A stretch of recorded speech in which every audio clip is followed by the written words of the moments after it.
got out of my comfort zone right away, got it done, and also they saw that I was willing to try. Sometimes you just wait until the last minute, and then your anxiety goes higher and higher, and you feel like, oh my God, he's better than me, she's better than me, and then you end up not saying what you have to say, and now giving your best. After 5 years, it normally takes students 2 years to finish Three Rivers if you go full time. It took me 5, doing to, everything that I was going through. And people used to tell me like, why is it taking you so long? You are not smart. And they would say other words that I'm not going to say here because, they're so hurtful. But I didn't stop. After 5 years, I was done with Three Rivers, and I thought that I was it. And this is when Higher Edge came into my life. So blessed to be part of Higher Edge.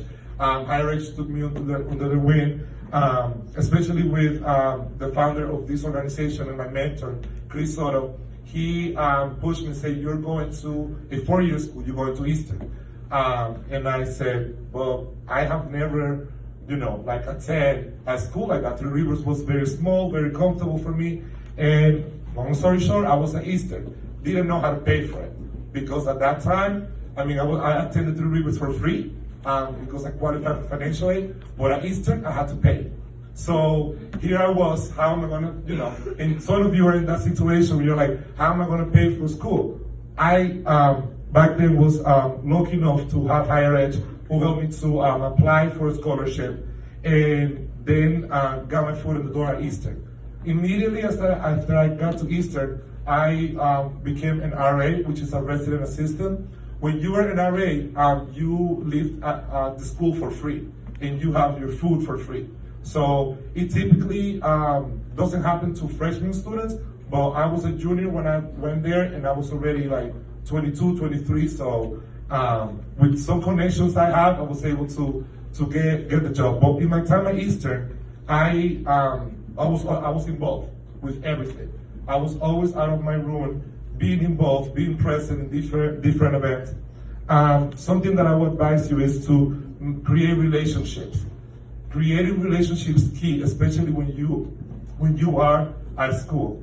Because when you get out of there, you keep those relationships. And those relationships will help you to help others. Something else was volunteering my time. Volunteering my time, since I was not expected to get paid, I was allowed to make tons of mistakes, right? And people will guide me, people will tell me how to do things right. And I was always volunteering my time. I don't know if you have heard about the event, Dancing for Degrees. When it started, I had the honor to choreograph the whole event. And I did it for free. I was not expecting anyone to pay me. And to this day, the event is very successful and have brought many revenues to this program. And always read your syllabus.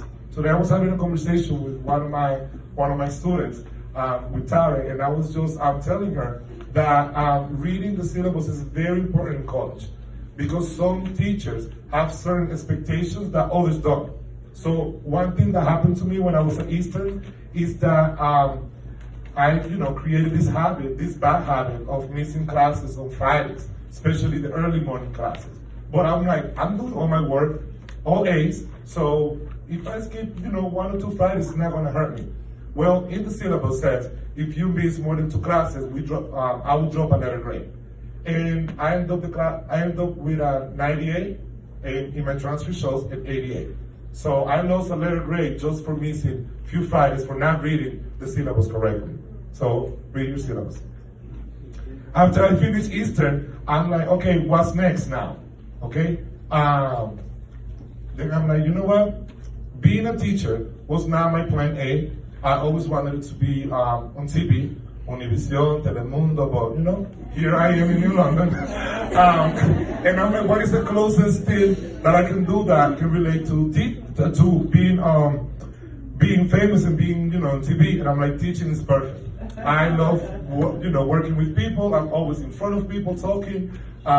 So I decided to become a teacher. And I also have a passion for education. So for that, I went to Sacred Heart, got my certification, and got my master along the way. Something that one of my professors told me at Eastern was that getting my master's and my certification in 1 year was impossible. that I was out of my mind. And, he said, English is not your first language. Second, you just been here for 2 years. The workload will be a lot.